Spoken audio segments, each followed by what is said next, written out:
Morning সবাইকে। আজকে রান্না করবো মাশরুমের এটা থার্ড ভিডিও আমার। প্রথম যে ভিডিওটা করেছিলাম সেটাতে মাশরুম যেটা কৃষকরা চাষ করে ওরকম মাশরুম দিয়ে করেছিলাম, সেটা বাটন মাশরুম ছিল না, ওটা মাশরুম মশলা করেছিলাম। নেক্সট ভিডিওতে আমি মাশরুম রেস্টুরেন্ট স্টাইল করেছিলাম, যেটাতে পেঁয়াজ রসুন ছাড়াই হয়েছিল এবং অন্য কোনো কিছু অ্যাড করা হয়নি, মাশরুম মশলা করা হয়েছে, তাও restaurant style. Anyway this is third. এটা একটু ঘরোয়া স্টাইলে হবে, আলু দিয়ে, মাশরুম দিয়ে এবং শিমের বিচি দিয়ে। শিমের বিচিকে রোস্ট করতে হলে আপনাকে নর্মাল প্যানে করতে হবে, ননস্টিকে নয়। তো শিমের বিচি অ্যাকচুয়ালি সবজিতে ফ্লেভার অ্যাড করে, তাই ইউজুয়ালি কিছু কিছু সবজিতে শিমের বিচি দেওয়া হয়। এনিওয়ে শিমের বিচিকে ভালো করে রোস্ট করতে হবে যতক্ষণ এটা স্প্ল্যাটার না করে এবং একটু ব্রাউনিশ হয়ে যায়। তারপর আমি এটাকে ফুটে খোসাটা ছাড়িয়ে নেব। আমি আয়রন প্যানে করছি, আয়রন প্যানে ফটাফট হয়ে যাবে, তাড়াতাড়ি হয়ে যাবে। শিমের বিচির ফ্লেভার যদি অ্যাড করতে হয় তাহলে শিমের বিচিকে একটু ভালোভাবে রোস্ট করতে হবে, এটার একটা সিক্রেট আছে। প্রথম কথা, এটা ক্র্যাক করতে হবে। এবার একটু বেশি হিট দিয়ে হাই হিটেই এটাকে রোস্ট করে নিতে হবে, তেল ছাড়া। যদি রোস্ট কম হয় তাহলে সবজিতে ফ্লেভারটা অ্যাড হবে না। ওকে, হয়ে গেছে। শিমের বিচি রোস্ট হয়ে গেছে, এবার একটু ঠান্ডা হয়ে যাক। ঠান্ডা হয়ে গেলে তারপর এটাকে কুটে খোসাটা ছাড়িয়ে নেব। ওকে, শিমের বিচিটা আমি এখানে নিয়ে নিয়েছি।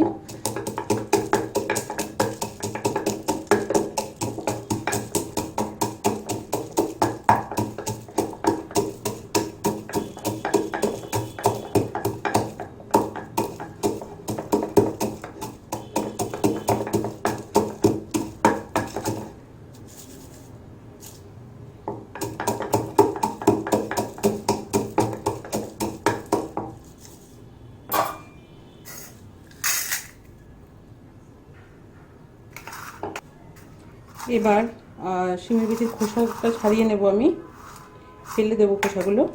তারপর এই শিমের বিচিগুলোকে কুকারে ভালো করে বয়েল করে নেব, অন্তত 5-6টা সিটি দিতে হবে। খোসা ছাড়িয়ে নিয়েছি, এবার কুকারে ভালো করে একটু লো ফ্লেমে 5-6টা সিটি দিতে হবে, যাতে ভালো করে সেদ্ধ হয়ে যায়। ওকে, শিমের বিচি সেদ্ধ করা হয়ে গেছে, সেটা আমি আপনাদেরকে অলরেডি দেখিয়ে দিয়েছি। এবার মাশরুমটা কেটে নেব,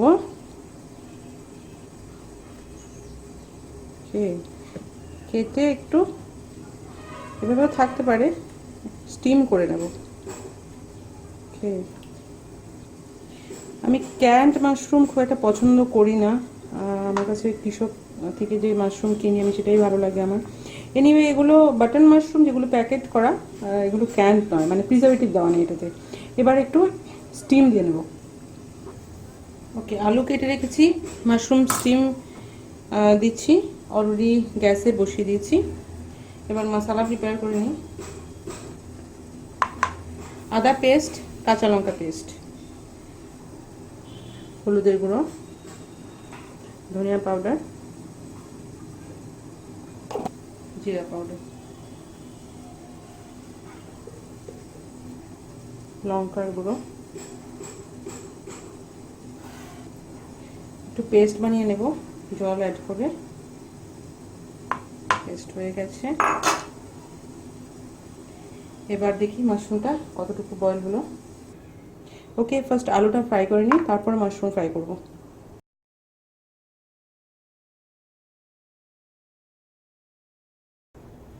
ওকে, মাশরুম স্টিম হয়ে গেছে, জলটা ছাড়িয়ে নিই।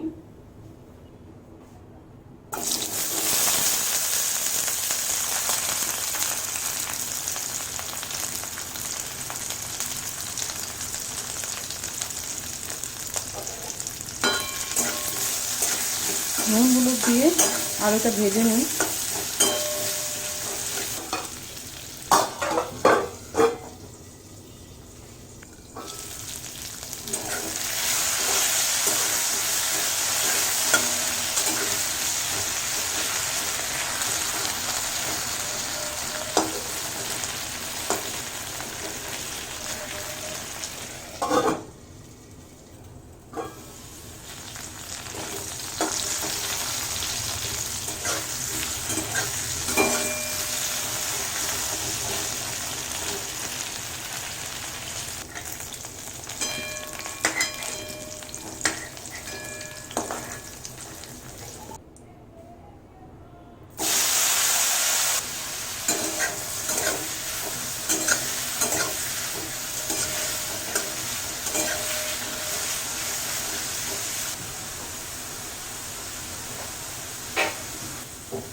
ওকে, মাশরুম আমি ভালো করে ভেজে নিয়েছি। অলমোস্ট 10 মিনিটস লেগেছে, 10 মিনিট ধরে ভেজেছি, হয়ে গেছে। মাশরুমটা নামিয়ে এবার মশলা ভেজে তরকারিটা করে নিই।